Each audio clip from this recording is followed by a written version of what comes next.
প্রিয় শিক্ষার্থী, তোমাদেরকে লার্নিং উইথ কায়ুম চ্যানেল পক্ষ থেকে স্বাগত। আজকে আমরা আলোচনা করব I wandered lonely as a cloud, যার বাংলা অর্থ করলে দাঁড়ায় আমি মেঘের মতো উদ্দেশ্যহীনভাবে হাঁটছি। তোমরা সবাই জানো ক্লাউড অর্থ মেঘ, লনলি একাকী, একাকিত্ব, ওয়ান্ডার্ড মানে ঘোরাফেরা করা, চলাফেরা করা। তো এটার বাংলা অর্থ করলে এভাবেই দাঁড়ায় আমি মেঘের মতো উদ্দেশ্যহীনভাবে হাঁটছি। এটার আর একটি নাম হলো ড্যাফোডিলস।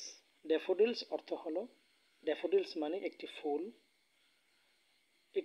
এই কবিতাটা বর্ণনা করেছেন রোমান্টিক যুগের একজন কবি উইলিয়াম ওয়ার্ডসওয়ার্থ।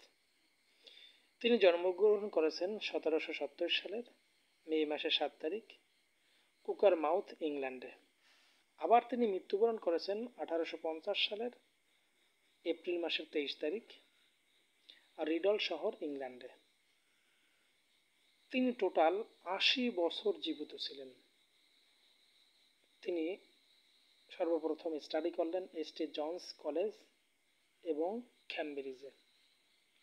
তিনি যেহেতু একজন রোমান্টিক পোয়েট, আর এই কবিতাটাও হলো কি রোমান্টিক। তিনি টোটাল 387টা কবিতা রচনা করেছেন। তার বিখ্যাত একটি এপিক, যেটা তিনি এবং এসটি কোলরিজ, তারই রোমান্টিক একজন সহযোদ্ধা, তারা রচনা করেছেন 1798 সালে লিরিক্যাল ব্লাডস নামের একটি এপিক। এই কবিতাটার একটি প্রিভিয়াস খুব সুন্দর একটা ঘটনা আছে, যার প্রেক্ষিতে এই কবিতাটা তিনি রচনা করেছেন, যেটা হলো 1802 সালের মে মাসের 15 তারিখ উইলিয়াম ওয়ার্ডসওয়ার্থ এবং তার বোন ডরোথি দুজনে ঘুরতে গেলেন উলস ওয়াটার লেক। একটা লেকের নাম উলস ওয়াটার। তো তার পাশে গোবারো পার্ক ছিল। গোবারগো পার্কের উলস ওয়াটার লেক, যেটা অবস্থিত ইংলিশ লেক ডিস্ট্রিক্টে।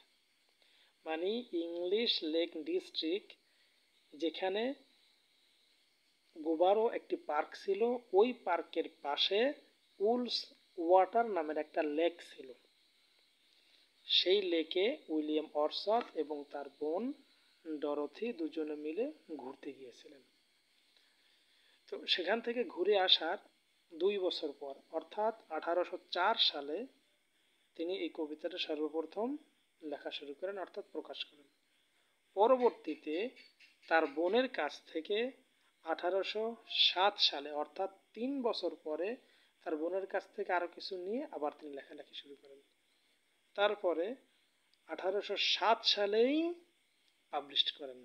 তবে খুব সুন্দর একটা কথা, সেটা হলো এটার একটা রিভাইজড ভার্সন পাবলিশ হয়েছে, যেটা আমরা এখন পড়তেছি।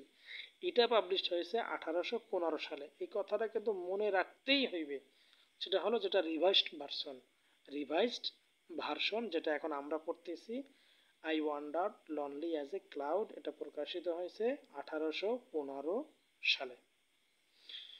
এই কবিতাটার লাইন সংখ্যা হলো 14টি, ভার্স সংখ্যা হলো 4টি, অর্থাৎ স্তবকের সংখ্যা হলো 4টি, আর প্রত্যেকটা স্তবকে 6টি করে লাইন আছে, তা 4 ছক 24 লাইন। ওকে, ঠিক আছে। তো এটার রাইম স্কিম আমাদের মনে রাখতেই হবে। এটা রাইম স্কিম হলো এ বি সি সি। এটার সবচেয়ে গুরুত্বপূর্ণ সেটা হলো থিম। এটার থিম হলো romantic for nature, imagination and connection with nature. আবার বলি, romantic for nature, imagination and connection with nature. এটার টোন হলো জয়ফুল অ্যান্ড কন্টেম্পলেটিভ। এটার টোন জয়ফুল এবং কন্টেম্পলেটিভ। যাই হোক, এখন আমরা কবিতার সামারিটা শুনলে আশা করি আমাদের কাছে আরো বেশি ক্লিয়ার হবে। কবিতাটার নাম হলো I wonder lonely as a cloud. William Wordsworth এবং তার বোন যখন উলস ওয়াটার লেকে ঘুরতে গেলেন, কবি উদ্দেশ্যহীনভাবে ঘুরতেছিলেন। ঘুরতে ঘুরতে ওই উলস ওয়াটার লেকের পাশে একটা গাছ ছিল। ওই গাছের নিচে যে পানি, লেক, ওই লেকের মধ্যে তিনি ড্যাফোডিল ফুল দেখতে পাইলেন। গাছের নিচে পানি, ওই পানির উপরে ড্যাফোডিলস ফুলগুলো তিনি দেখতে পেলেন। ফুলগুলো পানিতে দোল খাচ্ছিল, সোনালী কালারের ফুল। যখন কবি একাকী এরকমভাবে ঘুরতেছিলেন আর ওই ফুলগুলোর ধোল খাওয়া তিনি দেখতেছিলেন, যেন বাতাস যেরকমভাবে বয়ে যাইতেছে আর ওই ফুলগুলো বাতাসের সাথে সাথে তাল মিলিয়ে নাচতেছে। আর কবি ফুলগুলোকে তারার সাথে তুলনা করলেন। এই ফুলগুলো যেরকমভাবে ধুলতেছে, এতে কবির মনের ভিতরে অর্থাৎ হ্রদের ভিতরে যে ঢেউ অনুভব করলেন, ওই ঢেউয়ের সাথে সাথে কবির মন আনন্দে ভরে গেল। আর এই ফুলগুলোকে তিনি তুলনা করলেন আকাশের তারার সাথে।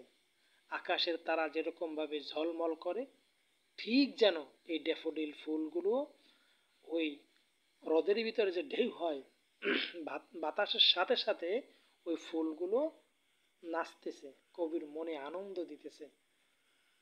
কবি মনে করেন যে ফুলগুলো জীবন্ত কোনো বস্তুর মতো, এটা তিনি মনে করেছিলেন, যেখানে ফুলগুলো জীবন্ত, মানুষ যেরকমভাবে দোল খায়, তারাগুলো যেরকমভাবে ঝলমল ঝলমল করে, কবি এটাই ভাবছিলেন যে ফুলগুলো মানুষের কোন এক জীবন্ত বস্তু, এটা তারার মতো ঝলমল ঝলমল করে। কবির মনের ভিতরে এনেছিল এক প্রশান্তি, মনের ভিতরে এসেছিল বিশাল এক শান্তির বার্তা।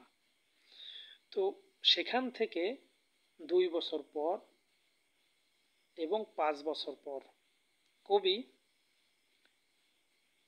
যখন বাড়িতে একাকী, তার মন ভালো না, হঠাৎ মন ভারাক্রান্ত, এমন সময় ফেলে আসা এই যে দিনগুলো, এগুলোর কথা কবি মনে করতেন। ড্যাফোডিল ফুলের কথা তিনি স্মরণ করতেন।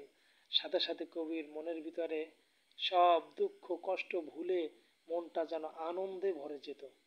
কবি এটাই বুঝাতে চাইলেন, মানুষের মন যখন খারাপ হয়, মানুষের মনে যখন কোনো শান্তি থাকে না, তখন মানুষ যদি পিছনের রেখে আসা কোনো ভালো স্মৃতির কথা সে যদি স্মরণ করে, তাহলে তার মনের ভিতরে প্রশান্তি নেমে আসে, মনের ভিতরে শান্তির বাতাস যেন বয়ে যায়, যেটা আমরা এই কবিতার ভিতরে দেখতে পাই। কবি যখন কোনো ভারাক্রান্ত মন নিয়ে তিনি বসে থাকতেন, তখন এই ড্যাফোডিলস ফুলের কথা তিনি স্মরণ করতেন। ড্যাফোডিলস ফুলগুলো যেরকম ভাবে পানির ভিতরে, লেকের ভিতরে বাতাসের মাধ্যমে যেরকম ভাবে ঢুলতেছিলেন, নাচতেছিলেন, আর কবির মনটা যেরকম ভাবে শান্তিতে ভরে গিয়েছিল, কবি এটাই বুঝাইতে চাইলেন, তোমরাও যখন তোমাদের মনটা যখন খারাপ থাকবে, তোমাদের পিছনের কোনো শান্তিময় কোনো ইতিহাস স্মরণ করবা, তাহলে তোমাদেরও মনের ভিতরে শান্তি নেমে আসবে।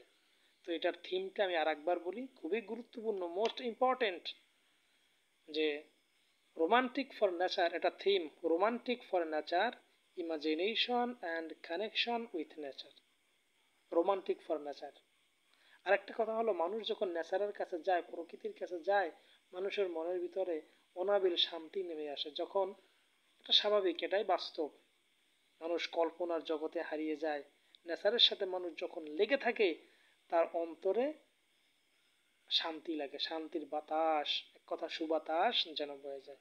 আশা করি তোমরা কবিতাটা বুঝতে পেরেছো।